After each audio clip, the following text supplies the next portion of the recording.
Comic Boom here to review the adventures of Super Sons #1, the first in a 12-issue series. The boys are back in town. What have they been up to? Let's check it out.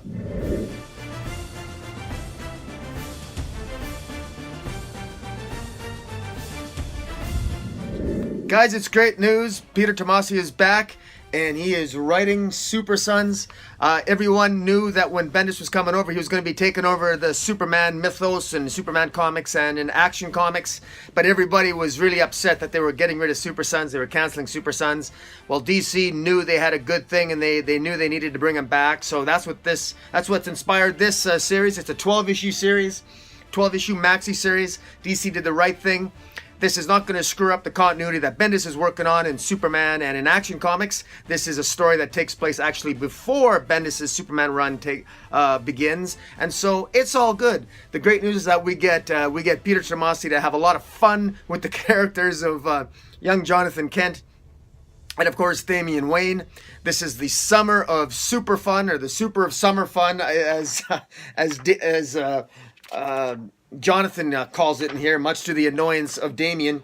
Peter Tomasi, once again, he nails the characterizations of these two. These are just a couple of teenagers that, well, I guess preteen/teenagers that are just having fun, or at least Jonathan Kent is, and Damian Wayne is having a lot of fun too.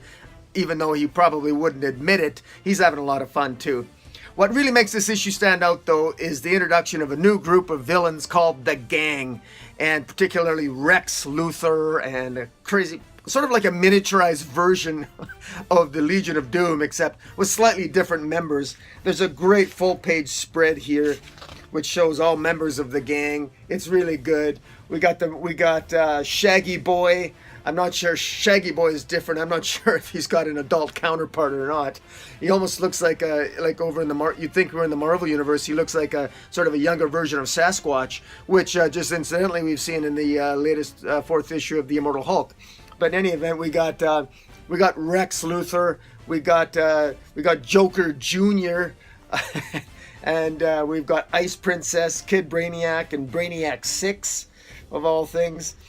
Which is Brainiac 6. I'm assuming that's the son of Brainiac 5 for the Legion of Superheroes. I'm not sure, but they end up confronting the Gang, or rather, the Gang sort of sets things up, sort of sets a trap for Jonathan and Damian to walk into.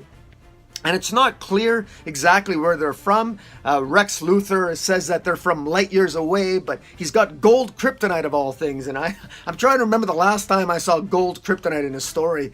I didn't even think gold kryptonite existed in the Rebirth universe, or at least I don't recall it ever being brought up before. But you guys can correct me on that. But I suspect that the Gang is from a different reality, from an alternate universe. In Superman lore, gold kryptonite has the power of being able to take away superpowers from a Kryptonian and making them a normal human being. However, if they are from an alternate universe, sometimes gold kryptonite, if it's from another universe, it has a different effect if taken to another universe, or sometimes it doesn't have any effect at all. So it's quite possible that in this issue, when Rex Luthor exposes the gold kryptonite to Jonathan Kent, that even though Jonathan Kent seems a little bit weary and he seems a little bit tired, do not presume that it's taken away Jonathan Kent's powers, because it could be having the opposite effect. It could be having no effect. It could just make him tired. That's just one of those things. When it comes to kryptonite, and when you take kryptonite from one universe to another universe in the DC multiverse, it's sort of like the Infinity Stones over in the Marvel universe, that they're don't assume that they have any power. In fact, we know in the Marvel universe, Infinity Stones and Infinity Gems in one universe has no power, and they're useless in another universe. Now, kryptonite sometimes has the same effect when you take any kind of kryptonite from one universe to another one in the DC multiverse. That also is something that do not assume that it's going to have the same effect.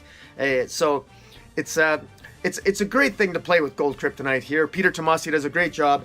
The art here is really good. I got to give credit to the artist, Carlo Barberi on pencils, Art Thibert on inks, Photo Bunkers on the colors, Rob Lays on the letters. Dan Mora does a fantastic cover. Jimenez and Sanchez did the variant cover.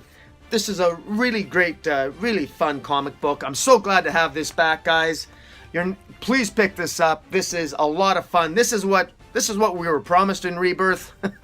And so while the rest of the universe is kind of dark, it's nice to have a little bit of light and hope and fun, especially during the summer, as I guess the summer of super fun, as Jonathan would call it. Check out this comic book. It's well worth the read. And until next time, guys, Comic Boom, out.